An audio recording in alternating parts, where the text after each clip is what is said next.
शांति। ओम शांति बाबा। बाबा ओम शांति। ओम शांति बाबा। आज 17 अक्टूबर 2023 की मुरली है। बाबा कह रहे, मीठे बच्चे, तुम आत्माओं को अपना अपना रथ है। मैं हूँ निराकार, मुझे भी कल्प में एक ही बार रथ चाहिए। मैं ब्रह्मा का अनुभवी वृद्ध रथ उधार लेता हूँ। उनका पुराना शरीर जो है, अनुभवी शरीर जो है, उसको मैं उधार लेता हूँ। और आगे मेरे बाबा प्रश्न पूछ रहे हैं कि किस निश्चय के आधार पर शरीर का भान भूलना अति सहज है। उत्तर बतलाते हैं मेरे बाबा कि तुम बच्चों ने निश्चय से कहा, बाबा हम आपके बन गए। तो बाबा का बनना मतलब ही है शरीर का भान भूलना। जैसे शिव बाबा इस रथ पर आते हैं और चले जाते, ऐसे तुम बच्चे भी अभ्यास करो कि इस रथ पर आने जाने, इस रथ में आए भी और जाए भी, अशरीरी बनने का अभ्यास करो। इसमें मुश्किल का अनुभव नहीं होना चाहिए। अपने को निराकारी आत्मा समझ बाबा को याद करो। अंजी बाबा। गीत है ओम नमो शिवाय। ओम शांति। शिव बाबा बच्चों को इस ब्रह्मा के रथ द्वारा समझाते हैं, क्योंकि बाबा बच्चों से ही पूछते हैं, मुझे अपना रथ तो है नहीं, तो मुझे रथ तो जरूर चाहिए। जैसे तुम हर एक आत्मा को अपना अपना रथ है ना। ब्रह्मा विष्णु शंकर को भी सूक्ष्म शरीर है ना। तो लक्ष्मी नारायण आदि सब आत्माओं को शरीर रूपी रथ है जरूर, जिसको अश्व कहते हैं। है तो मनुष्य ना, तो मनुष्यों की ही बात समझाई जाती है। जानवरों की बात जानवर जाने। यहाँ तो मनुष्य सृष्टि है, तो बाबा भी मनुष्यों को बैठ समझाते हैं। मनुष्य में भी जो आत्मा है उनको बैठ समझाते हैं। मनुष्य में भी आत्मा को बाबा समझा रहे हैं। तो डायरेक्ट पूछते हैं, सीधा सीधा पूछते हैं कि तुम हर एक को अपना अपना शरीर है ना। जी बाबा, शरीर नहीं तो हम बैठे हैं। तो हर एक आत्मा शरीर लेती और छोड़ती है। मनुष्य तो कह देते कि आत्मा 84 लाख जन्म लेती है। ये भूल है। जब तुम 84 जन्म लेकर ही बिल्कुल फां हो गए हो, थक गए हो, तो कितने तंग हो गए हो। 84 जन्म में तो इतनी दुर्दशा में आ गए हैं। वो 84 लाख की तो कल्पना ही नहीं कर सकते। तो 84 लाख जन्मों की तो बात ही है ही मनुष्यों के कपोड़े। तो बाबा समझाते हैं, तुम आत्माओं का भी अपना अपना रथ है। मुझे भी तो रथ चाहिए ना। मैं तुम्हारा बेहद का पिता हूँ। गाते भी हैं पतित पावन ज्ञान के सागर। तो तुम और कोई को पतित पावन नहीं कहेंगे, लक्ष्मी नारायण आदि को भी नहीं कहेंगे। पतित सृष्टि को पावन बनाने वाले अर्थात पावन सृष्टि स्वर्ग के रचयिता परम पिता परमात्मा बगैर कोई हो नहीं सकता। सर्वोच्च पिता वही है। बाबा जानते हैं तुम क्रमशः पत्थर बुद्धि से पारस बुद्धि बन रहे हो। बाहर वाले मनुष्य ये नहीं जानते। तो बाबा समझाते हैं, मुझे भी जरूर रथ तो चाहिए ना। मुझ पतित पावन को जरूर पतित दुनिया में आना पड़े। प्लेग की बीमारी होती है तो डॉक्टर को रोगियों के पास आना पड़ेगा। जिनको फिर बीमारी हुई है वहां पर तो डॉक्टर को तो आना ही पड़ेगा ना। तो बाबा कहते हैं कि तुम्हारे में 5 विकारों की बीमारी आधा कल्प की है, बहुत पुरानी हो गई है। मनुष्य तो दुख देने वाले हैं। इन 5 विकारों से तुम बिल्कुल ही पतित बन गए हो, पूरा एकदम दुर्दशा में पहुंच गए हैं। तो बाबा समझाते हैं कि मुझे पतित दुनिया में ही आना पड़ेगा। पतित को ही भ्रष्टाचारी कहा जाता है, पावन को श्रेष्ठाचारी कहेंगे। बरोबर तुम्हारा भारत पावन श्रेष्ठाचारी था। लक्ष्मी नारायण का राज्य था, जिसकी ही महिमा गाते हो सर्वगुण संपन्न। वहां सब सुखी थे। ये तो कल की बात है। तो बाबा कहते हैं मैं आऊं तो कैसे आऊं, किसके शरीर में आऊं? बाबा कहते हैं पहले तो प्रजापिता ब्रह्मा चाहिए ना, सूक्ष्म वतनवासी जो हैं उनको यहाँ थोड़ी ला सकते हैं। तो वो तो फरिश्ता है ना, उनको पतित दुनिया में ले आऊं, ये तो दोष हो जाए। कहेंगे मैंने क्या गुनाह किया। बाबा बड़ी रमणीक बातें समझाते हैं। जो फरिश्ता रूप में चले गए फिर वो इस पतित दुनिया में थोड़ी आएंगे, उनके लिए तो फिर स्वर्ग रचे रहे हैं बाबा। तो समझेगा वही जो बाबा का बना होगा, घड़ी घड़ी बाबा को याद करता रहेगा। बाबा कहते हैं मैं आता ही तब हूँ जब धरती पर पाप बढ़ जाता है। कलयुग में मनुष्य कितने पाप करते हैं। तो बाबा पूछते हैं बच्चे बताओ मैं आऊं तो किस तन में आऊं? मुझे चाहिए भी जरूर वृद्ध और अनुभवी रथ। ये जो मैंने रथ लिया है बरोबर इनके बहुत गुरु किए हुए हैं, शास्त्र आदि पढ़े हुए हैं। ये भी लिखा हुआ है ना कि बहुत पढ़ा हुआ था। अर्जुन की बात नहीं, मुझे कोई अर्जुन व कृष्ण का रथ थोड़े ही चाहिए। मुझे तो चाहिए ब्रह्मा का रथ। उनको ही प्रजापिता कहेंगे, कृष्ण को तो प्रजापिता नहीं कहेंगे। शिव बाबा को तो ब्रह्मा का ही रथ चाहिए जिससे ब्राह्मणों की प्रजा रचे।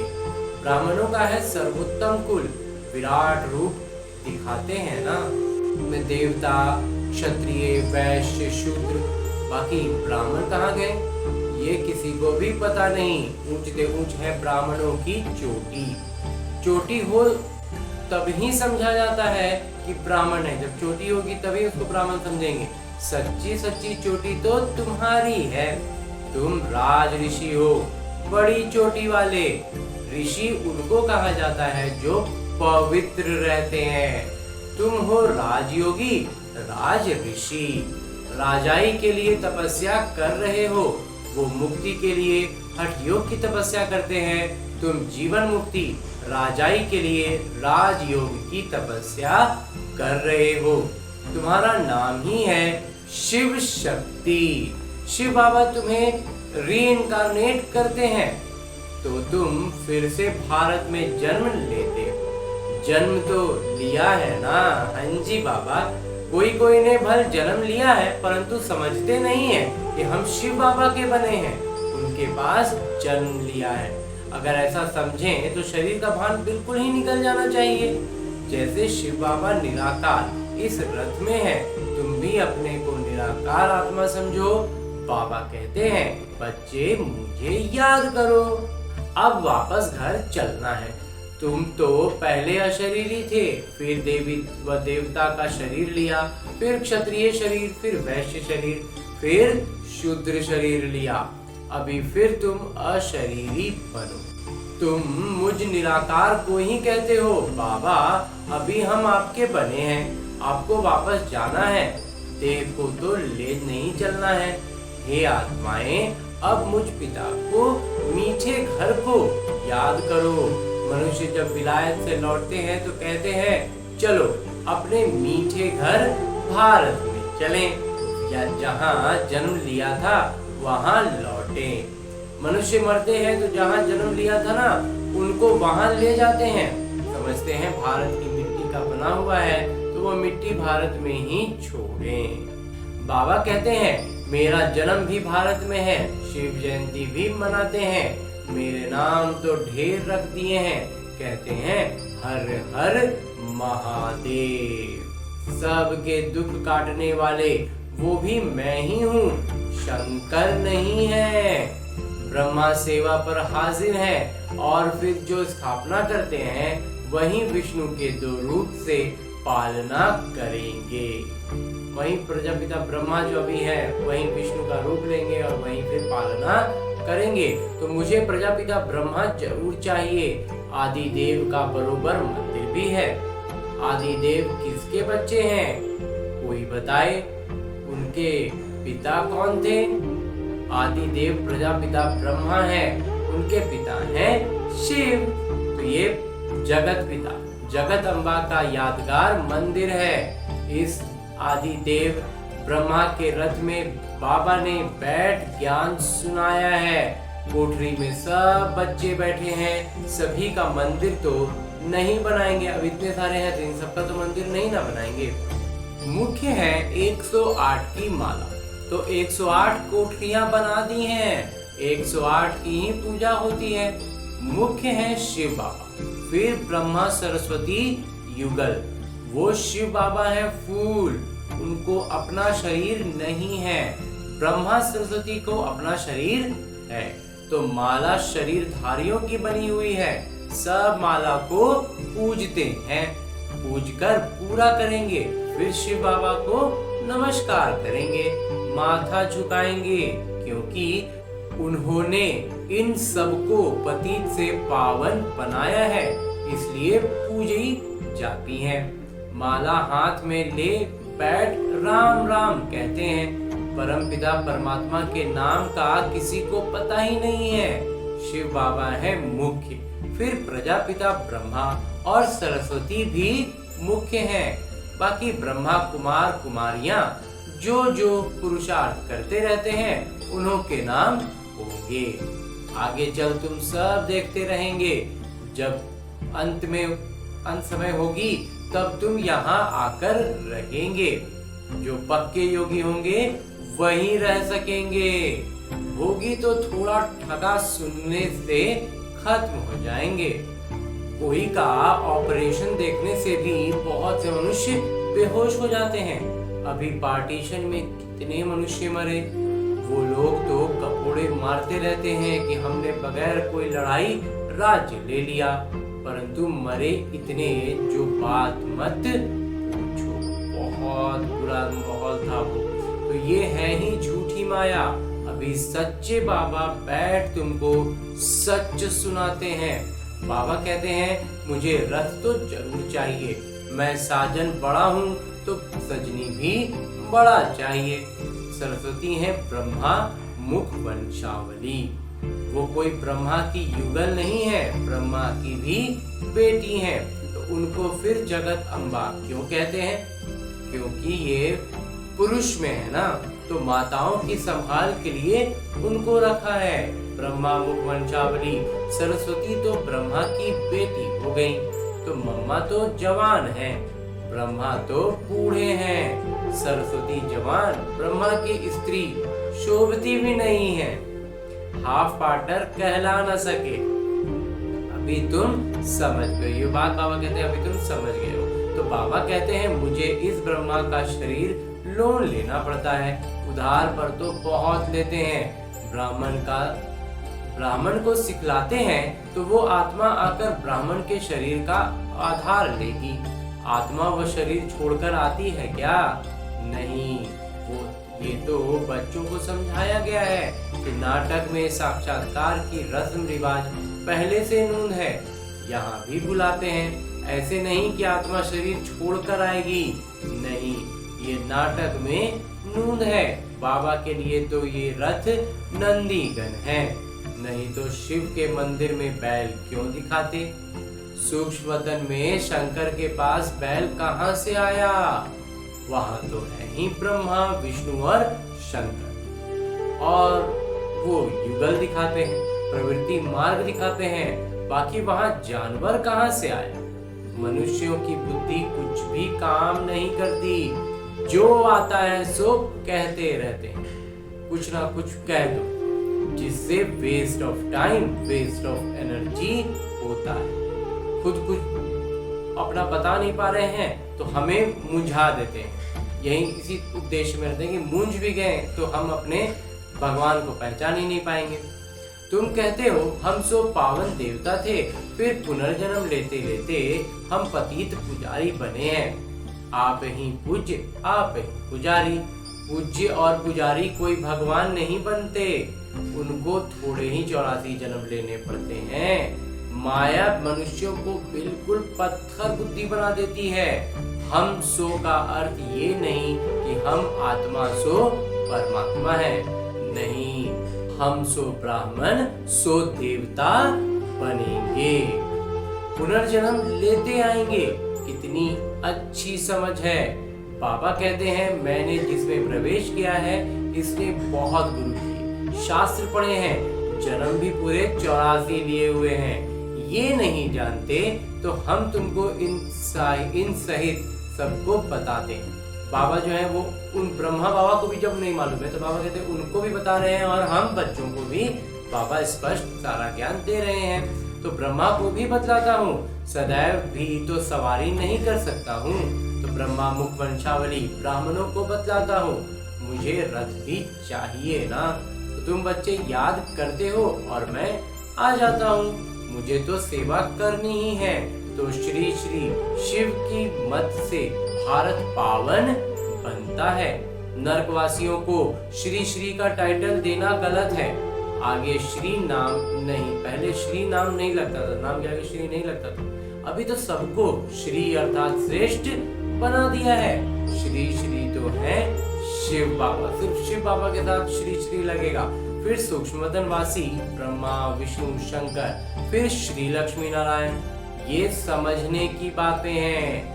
तो ज्ञान बड़ी मजे की है, परंतु कोई कोई पढ़ते पढ़ते रफू चक्कर हो जाते हैं, माया हाथ छुड़ा देती है। दुकान भी क्रमशः है। अभी ये जो हमारे अलौकिक दुकान चल रही है ना, बाबा कहते हैं इसमें भी क्रमशः, किसी की दुकान बहुत अच्छी चल रही है, किसी की दुकान बड़ी मंद पड़ी हुई है। तो बड़ी दुकान में जरूर अच्छे सेल्समैन होंगे, छोटे छोटे में कम होंगे। तो बड़ी दुकान पर जाना चाहिए जहाँ महारथी हो। तो माताओं को तो समय बहुत रहता है, पुरुषों को तो धंधा आदि करना है तो व्यस्त रहते हैं, माताएं तो फ्री हैं, खाना पकाया बस। वो तुम पर फिर बंधन डालते हैं, सुनते हैं कि ब्रह्मा कुमारियों के पास जाने से विष बंद हो जाएगा तो रोकते हैं। उनको मालूम है कि ब्रह्मा कुमारी में चले जाएंगे तो विष मिलना बंद हो जाएगा, इसलिए ब्रह्मा कुमारी में जाने से रोकते हैं। शिव बाबा ऐसी तिरकनी यानी फिसलने वाली चीज है जो घड़ी घड़ी भूल जाते हैं, बार बार बाबा बुद्धि से निकल जाते हैं। बाबा बिल्कुल सहज रास्ता बताते हैं कि मुझे याद करो तो तुम्हारे पाप भी कट जाएंगे और मेरे पास भी आ जाएंगे। तो याद नहीं करेंगे तो पाप भी नहीं करेंगे और साथ भी नहीं ले जाऊंगा, फिर सजा खानी पड़ेगी। भक्ति मार्ग में छाछ पीते आए, माखन तो तुमने सतयुग त्रेता में खाकर पूरा कर दिया, बाकी पीछे यानी अभी अंत समय में छाछ रह जाता है। छाछ भी पहले अच्छी मिलती है, फिर सिर्फ पानी ही मिलता है। तो सतयुग त्रेता में दूध घी की नदी बहती है, अभी तो घी कितना महंगा हो गया है। कलयुग की स्थिति में हर चीज पतित होती जा रही है और दुर्लभ होती जा रही है। अच्छा, माता पिता बाबा का मीठे मीठे सिखिलते बच्चों प्रति याद प्यार और आशीर्वाद। रूहानी बाबा की रूहानी बच्चों को नमस्ते। हम रूहानी बच्चों की ओर से रूहानी बाबा को, माता पिता को याद प्यार और प्रणाम। धन्यवाद बाबा, धन्यवाद। मुरली के लिए भी धन्यवाद और इस अनूठे अलौकिक ब्राह्मण जीवन के लिए भी बहुत बहुत बहुत धन्यवाद बाबा, बहुत धन्यवाद। और आगे धारण करने के लिए वो प्रमुख बिंदु जो आज की मुरली से लिए गए हैं वो है कि राज ऋषि बन तपस्या करनी है, पूजनीय माला में आने के लिए बाबा समान सेवा करनी है, पक्का योगी बनना है, ज्ञान बड़ी मजे की है इसलिए रमणीकता से पढ़ना है, मूंझना नहीं है। नहीं मूंझेंगे बाबा, ज्ञान में स्पष्टता लाते जाएंगे और आगे बढ़ते जाएंगे। और आगे मेरे बाबा वरदान दे रहे हैं। वरदान देते हुए मेरे बाबा कहते हैं वैरायटी अनुभूतियों द्वारा सदा उमंग उत्साह से भरपूर रहने वाले विघ्न जीत भवा। रोज अमृत वेले सारे दिन के लिए वैरायटी उमंग उत्साह की बिंदुएं बुद्धि में इमर्ज करो, उभारो, अपनी बुद्धि में इन सब बातों को सजग करना है, जगाना है। हर दिन की मुरली से उमंग उत्साह की बिंदुएं नोट करो, वो वैरायटी पॉइंट्स उमंग उत्साह बढ़ाएगी। मनुष्य आत्मा का नेचर है कि वैरायटी पसंद आती है, इसलिए चाहे ज्ञान की बिंदुएं मनन करो या रूरिहान करो, वैरायटी रूप से जीरो बन अपने हीरो किरदार की स्मृति में रहो। जितना वैरायटी, जितना हमें रावण अपने चंगुल में फंसा रहा है ना, उतने वैरायटी उसमें, उतने सब में जाने के में बाबा कहते हैं उसमें जीरो बन जाओ और अपने हीरो के किरदार को स्मृति में रखो, तो उमंग उत्साह से भरपूर रहेंगे और सब विघ्न सहज समाप्त हो जाएंगे। जब अपने उमंग उत्साह के उफान पर रहेंगे ना, तो वे बाधा विघ्न तो ऐसे ही साइड हो जाएंगे। और अंत में स्लोगन है, मुरली का उपदेश है कि अपनी अवस्था को ऐसा शांत चित्त बना लो जो क्रोध का भूत दूर से ही भाग जाते कि यहाँ तो हम घुस ही नहीं पाएंगे, उसका अस्तित्व ही खतरे में पड़ जाए, इतना शांत स्वरूप चित्त हमें बनाना है। और आज की मुरली के बाद मेरे बाबा अव्यक्त इशारे दे रहे हैं कि अपने ईश्वरीय संस्कारों को भी सफल करो तो व्यर्थ संस्कार स्वतः ही चले जाएंगे। ईश्वरीय संस्कारों को बुद्धि के लॉकर में नहीं रखो, कार्य में लगाओ, सफल करो। जब उसको इस्तेमाल करेंगे तो वो सफल होगा। सफल करना मतलब बचाना या बढ़ाना, बढ़ाना बाबा। तो मनसा से सफल करो, वाणी से सफल करो, संबंध संपर्क से, कर्म से, अपने श्रेष्ठ संग से, अपने अति शक्तिशाली वृत्ति से सफल करो। सफल करना ही सफलता की चाबी है। जितना इस्तेमाल में लाएंगे उतना ज्यादा हमारी सफलता का अवसर बढ़ता जाएगा, हम सफलता मूर्त बन जाएंगे। अच्छा, ओम शांति बाबा, ओम शांति।